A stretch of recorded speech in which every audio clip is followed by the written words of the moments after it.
Hello everyone, welcome to I exam B students. बहुत स्वागत है आप सभी का। दोस्तों, आज का दिन 12 जुलाई बहुत खास है क्योंकि नाबार्ड का फाउंडेशन डे 12 जुलाई को होता है। खासकर नाबार्ड की प्रिपरेशन करने वाले स्टूडेंट्स के लिए नेक्स्ट ईयर ये स्पेशल हो सकता है। आप में से कुछ स्टूडेंट्स का सिलेक्शन होगा और वो नाबार्ड के ऑफिसेज में इस डे को सेलिब्रेट कर रहे होंगे। दोस्तों, आज अपनी इस वीडियो में हम डिस्कस करेंगे कि नाबार्ड की फाउंडेशन 1982 में ही क्यों रखी गई, 1950 से 1982 तक क्या हुआ था, 12 जुलाई 1982 को ऐसा क्या खास हुआ कि नाबार्ड बनाया गया, नाबार्ड करता क्या है, ये सारी चीज़ें आज हम डिस्कस करेंगे। सो दोस्तों, मेरा नाम है कैलाश तिवारी और अपनी आज नाबार्ड से रिलेटेड नाबार्ड के फाउंडेशन डे के उपलक्ष्य पे हम ये सारी चीज़ें डिस्कस करने वाले हैं। तो नाबार्ड बेसिकली एग्रीकल्चर और रूरल डेवलपमेंट, क्योंकि NABARD national bank for agriculture and rural development है, तो वो एग्रीकल्चर एंड रूरल डेवलपमेंट से रिलेटेड सारे ही वर्क को देखता है। नाबार्ड बनने से पहले नाबार्ड को एक नया इंस्टीट्यूशन बना, बट वो ऐसा नहीं था कि वो नया बिल्कुल आया। पहले एआरडीसी एक सेगमेंट था आरबीआई के अंदर, उससे वो सेपरेट होके 1982 में एक अलग इंस्टीट्यूशन बना नाबार्ड। तो एआरडीसी एग्रीकल्चर रीफाइनेंस डेवलपमेंट कॉर्पोरेशन हुआ करता था आरबीआई के अंदर। 1979 में गवर्नमेंट ने ये देखा कि एग्रीकल्चर और रूरल डेवलपमेंट काफ़ी नेग्लेक्टेड है। जो रीफाइनेंस या फिर डेवलपमेंटल रोल आरबीआई के पास है एआरडीसी से रिलेटेड, उनमें उतना अच्छा वर्क या फिर हम कह सकते हैं बेटर कोऑर्डिनेटेड या फिर जो टारगेटेड अप्रोच होती है वो नहीं हो पाती है। तो इसको रिव्यू करने के लिए कमेटी बनाई गई जिसको हम क्रेफिकार्ड कमेटी कहते हैं और उसको हेड किया था बी शिवारमन ने। तो बी शिवारमन की कमेटी की रिपोर्ट या फिर हम कह सकें उनकी रिकमेंडेशन के बेस पे ये डिसाइड किया गया कि आरबीआई से एआरडीसी को अलग करना होगा, एक सेपरेट इंस्टीट्यूशन बनाना होगा जो कि टारगेटेड अप्रोच के साथ और बिल्कुल फोकस होके एग्रीकल्चर रूरल डेवलपमेंट का ही काम कर सके। कहने का मतलब ये है कि अगर बाकी काम के साथ एग्रीकल्चर रूरल डेवलपमेंट का काम दिया जाएगा तो agriculture and rural development neglect हो जाएगा। तो इसलिए एक सेपरेट इंस्टीट्यूशन बनाया गया for agriculture and rural development. तो आप देखेंगे आरबीआई की जो कमेटी थी जिसने रिव्यू किया arrangement for institutional credit for agriculture and rural development, तो इन्होंने इनको रिव्यू किया और इस कमेटी को हम क्रेफिकार्ड कमेटी कहते हैं। 30 मार्च 1979 को बी शिवारमन कमेटी और इनकी रिकमेंडेशन 28 नवंबर 1979 में आई और उसके बेसिस पे 12 जुलाई 1982 को नाबार्ड बनाया गया। डेडिकेट किया गया था 5 ऑफ नवंबर 1982 में by the then prime minister Shrimati Indira Gandhi ji. उन्होंने नाबार्ड को डेडिकेट किया था। तो एआरडीसी को कन्वर्ट करके नाबार्ड बनाया गया। तो पहले एआरडीसी हुआ करता था आरबीआई में और अब नाबार्ड एक कंप्लीट इंस्टीट्यूशन है। नाबार्ड रेगुलेटरी बॉडी नहीं है क्योंकि वो रेगुलेट नहीं करता है। नाबार्ड बेसिकली एक डेवलपमेंटल बैंक है जो कि डेवलपमेंट से रिलेटेड वर्क को देखता है, एग्रीकल्चर एंड रूरल डेवलपमेंट के। इसके क्या फंक्शन है, एम, विजन अभी हम आगे देखेंगे। तो आई होप कि आपको ये क्लियर हुआ होगा कि नाबार्ड की ज़रूरत क्यों पड़ी। और नाबार्ड 1982 में अचानक से नहीं आया, काम तो हो रहा था बट स्पेशलाइज्ड टारगेटेड अप्रोच के लिए नाबार्ड को बनाया गया। देन आगे देखेंगे विजन क्या है। Development bank of the nation for fostering rural prosperity. तो ये आपको हमेशा ध्यान रखना क्योंकि इंटरव्यू में भी ये क्वेश्चन पूछा जाता है कि विजन क्या है। देन मिशन क्या है, promote sustainable and equitable agriculture and rural development. तो equitable as well as sustainable through the participative financial and non financial intervention, innovation, technology and institutional development for securing prosperity. इस पूरी line को आप ऐसे समझ सकते हैं कि फाइनेंशियल, नाबार्ड का फाइनेंशियल इंटरवेंशन आप देखेंगे जो सबसे इंपॉर्टेंट है वो है किसान क्रेडिट कार्ड। तो 1998 में किसान क्रेडिट कार्ड, जिससे कि फाइनेंशियल हम कह सकते हैं एक टाइप की सुविधा मिली फार्मर्स को। और सिमिलरली रूरल डेवलपमेंट में आप देखेंगे एसएचजी फॉर्मेशन, उसमें फाइनेंस का कंपोनेंट बाद में आता है बट पहले लोगों को आपस में पार्टिसिपेटिव अप्रोच के जरिए उनके अंदर ये विश्वास जगाया जाता है कि वो बहुत कुछ कर सकते हैं। लिज्जत पापड़ उसका एक बहुत बड़ा एग्जाम्पल है। देन वर्क क्या है, NABARD works broadly under the categories financial, developmental and supervisory. तो these are the three major important functions of NABARD. तो ये नाबार्ड के तीन मेजर फंक्शन है। अगर इनको आप देखना चाहेंगे आप इनको ऐसे समझ सकते हैं। फाइनेंशियल वर्क में डायरेक्ट फाइनेंस है जिसमें कि नाबार्ड बड़े बड़े जो प्रोजेक्ट्स होता है उनको खुद से डायरेक्ट फाइनेंस करता है, कोऑपरेटिव बैंक्स को फाइनेंस करता है। साथ ही साथ रीफाइनेंस होता है जैसे कि किसान क्रेडिट कार्ड या फिर एग्रीकल्चर में जो बैंक्स फाइनेंस करते हैं कोऑपरेटिव बैंक्स, उनको पहले लेंडिंग नाबार्ड करता है।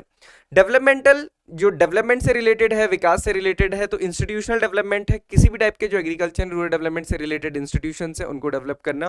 फाइनेंशियल इंक्लूजन, तो फाइनेंशियल इंक्लूजन की सारी ही चीजें, अकाउंट खोलने से लेके एसएचजी फॉर्मेशन, एसएचजीज को बैंक में लिंक करने से लेके एसएचजीज को क्रेडिट देना ताकि वो अपने लिए एक स्वरोजगार स्टार्ट कर सके। Micro credit innovation, climate change, ये सारे डेवलपमेंट वर्क में आते हैं। इसके अलावा आता है सुपरवाइजरी वर्क, तो inspection of the cooperative banks, क्योंकि कोऑपरेटिव बैंक्स की रिफाइनेंसिंग, फाइनेंसिंग सारी चीजें नाबार्ड देख रहा है ना। कोऑपरेटिव बैंक्स का 75% टारगेट होता है पीएसएल का, प्रायोरिटी सेक्टर लैंडिंग का, तो नाबार्ड की नजर उस पर बहुत ज्यादा रहती है। तो ये सुपरवाइजरी रोल है नाबार्ड का। एक माइलस्टोन या फिर हम देखें कि कैसे जर्नी चली है, नाबार्ड बॉर्न हुआ था 1982 में, उसके बाद आप देखेंगे विकास वॉलंटियर वाहिनी क्रिएटेड, आरएनडी फंड 1983 में बनाया गया, डीडीएम पीएलपी वाली स्कीम इनकी 1989 में आई थी। जो इंपॉर्टेंट इसमें है, फाउंडेशंस बाद में आएंगे। 1993 में SHG BLP, SHG bank linkage program, एक होता है एसएचजी क्रेडिट लिंकेज प्रोग्राम। तो बैंक लिंकेज मतलब एसएचजी को पहले बैंक से कनेक्ट करना है, जब बैंक से कनेक्ट हो जाएंगे तो 6 महीने बाद, 1 साल बाद उनको लोन भी दिया जाएगा। आरआईडीएफ 1996 में बनाया गया, उसके बाद 1999 में आप देखेंगे केसीसी 1997 में, और उसके बाद इनकी काफ़ी सारी सब्सिडरीज हैं वो बनती रही। ये पीडीएफ आपको मिल जाएगा, डिटेल में आप देख सकते हैं, क्योंकि इससे रिलेटेड भी नाबार्ड में क्वेश्चंस आ जाते हैं नाबार्ड के एग्जाम में। नाबार्ड स्पॉन्सर्ड स्कीम्स की अगर हम बात करेंगे तो बहुत सारे स्कीम्स हैं डिफरेंट डिफरेंट सेक्टर्स के लिए, एग्रीकल्चर के लिए भी है, रूरल डेवलपमेंट के लिए भी है, डायरेक्ट भी है, इनडायरेक्ट भी है। फार्म सेक्टर के लिए आप देखेंगे तो प्रोड्यूसर्स ऑर्गेनाइजेशन डेवलपमेंट फंड है, पीओडीएफ, क्योंकि आज के टाइम पे जो सबसे ज़्यादा मेजर वर्क चल रहा है वो एफपीओ से रिलेटेड ही है। फार्मर प्रोड्यूसर ऑर्गेनाइजेशन, फार्मर्स आपको पता है आज के टाइम पे मार्जिनल फार्मर बहुत ज़्यादा है। अगर हम यू देखें, हमारा जो लेटेस्ट सेंसस है 2011 का सेंसस है, उसके अकॉर्डिंग 68.8% हमारी पॉपुलेशन अभी भी रूरल एरिया में रहती है। रूरल एरिया में रहती है तो वो करती क्या है, वो डायरेक्टली और इनडायरेक्टली डिपेंडेंट है एग्रीकल्चर एंड अलाइड एक्टिविटीज़ के लिए, लाइवलीहुड एंड एम्प्लॉयमेंट जनरेशन के लिए, तो उनके डेवलपमेंट के लिए। और वो क्या है, अभी इतनी बड़ी पॉपुलेशन है तो डेफिनेटली बहुत बड़ी उनके पास संपत्ति तो नहीं है, छोटे छोटे फार्मर्स फील्ड है, तो उन छोटे छोटे फार्मर्स फील्ड को कैसे ज़्यादा रिटर्न मिले उसके लिए फार्मर प्रोड्यूसर ऑर्गेनाइजेशन बनाए जा रहे हैं। वाटरशेड डेवलपमेंट प्रोग्राम, जलागम विकास जिसे हम कहते हैं, वाटरशेड डेवलपमेंट रूरल डेवलपमेंट के बेसिस होते हैं, ये हम कह सकते हैं, उसकी नींव होता है। ट्राइबल डेवलपमेंट प्रोग्राम है। ऑफ फार्म सेक्टर में देखेंगे तो मार्केट इनिशिएटिव्स है कि कैसे बेटर मार्केटिंग करके फार्मर को बेटर प्राइस मिल सके। Exhibition, melas, rural haat, rural marts, RUDSETIs, ये ट्रेनिंग से रिलेटेड इंस्टीट्यूशंस होते हैं बैंक्स के through. RSETIs, rural innovation fund, support to rural housing and rural sanitation, तो ये ऑफ फार्मिंग है, बट ये जो फार्मर की लाइफ को और बेटर बना सके। रिसर्च एंड डेवलपमेंट में आरएनडी फंड है, और इसके अलावा भी बहुत सारे फंड्स है। माइक्रो फाइनेंस सेक्टर में आप देखेंगे SHG bank linkage program and then support for the training and capacity building, definitely उनकी कैपेसिटी को बिल्ड करना है ताकि वो कुछ ना कुछ कर सके। Micro enterprise development, livelihood enterprise development scheme for promotion of women SHGs in the backward and the left wing extremist district of India, collaboration with the NRLM, conduct of the village level program, तो ये सारे developmental work, micro finance से related work NABARD की schemes हैं। इसके अलावा नाबार्ड के बहुत सारे, या हम कह सकते हैं कि सब्सिडरीज हैं जो नाबार्ड से रिलेटेड वर्क या फिर एग्रीकल्चर रूरल डेवलपमेंट से रिलेटेड फाइनेंस वर्क या फिर कंसल्टेंसी वर्क करती हैं, तो आप देख सकते हैं ये सब्सिडरीज हैं।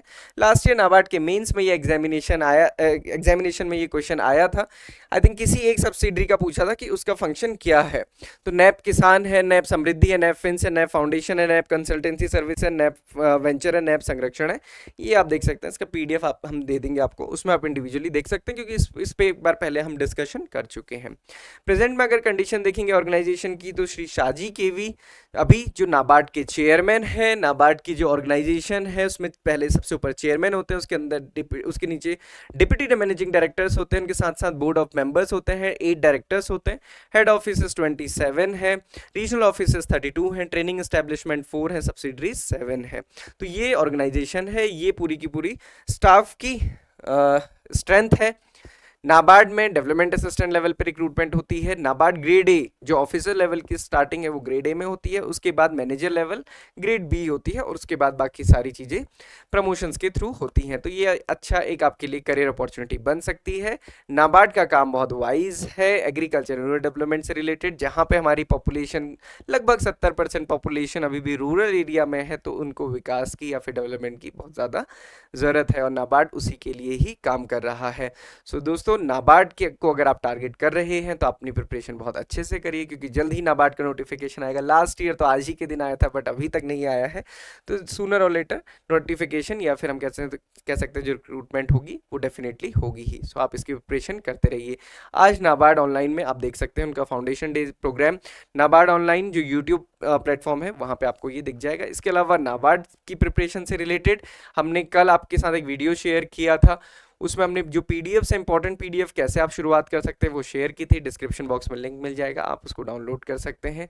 प्रीवियस ईयर पेपर और मॉक टेस्ट से अपनी प्रिपरेशन डेफिनेटली और बार बार चेक करते रहिए। So this is all for today. Thank you everyone and have a very good day ahead.